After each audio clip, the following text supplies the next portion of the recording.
अभी आपको हम खबर से आगाह करेंगे। सुन्नी इत्तेहाद काउंसिल के 39 MNAs PTI के रुकन करार दे दिए गए हैं। इलेक्शन कमीशन का अरकानी कौमी असम्बली से मुतालिक नोटिफिकेशन भी जारी कर दिया गया। चीफ इलेक्शन कमिश्नर की जेर सदारत इलेक्शन कमीशन का इजलास खत्म हो चुका है।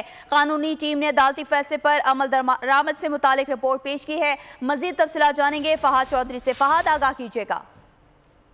जी देखिए, सुप्रीम कोर्ट की मखसूस नशिस्तों से मुतालिक फैसले पर अमल दरामद के लिए चीफ इलेक्शन कमीशन की जेर सदारत आज एक अहम इजलास हुआ, जिसमें 39 जो MNA थे सुन्नी इत्तेहाद काउंसिल के, जिन्होंने PTI के पहले टिकट जमा करवाए थे, उनको तो तहरीक इंसाफ का आज इलेक्शन कमीशन ने रुकन बाज़ाब्ता तौर पर करार दे दिया है और नोटिफिकेशन भी जारी कर दिया है।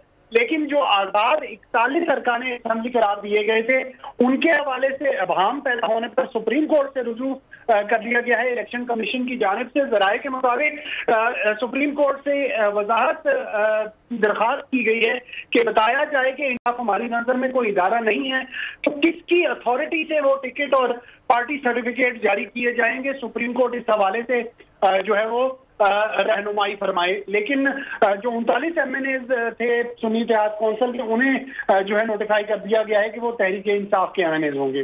जी, सुन्नी इत्तेहाद काउंसिल के 39 MNAs PTI के रुकन करार। इलेक्शन कमीशन का अरकान कौमी असम्बली से मुतालिक नोटिफिकेशन जारी। चीफ इलेक्शन कमिश्नर की जेर सदारत इलेक्शन कमीशन का इजलास खत्म हो चुका है।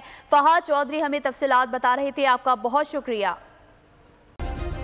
सब्सक्राइब करें और बेल दबाएं ताकि कोई खबर रह न जाए।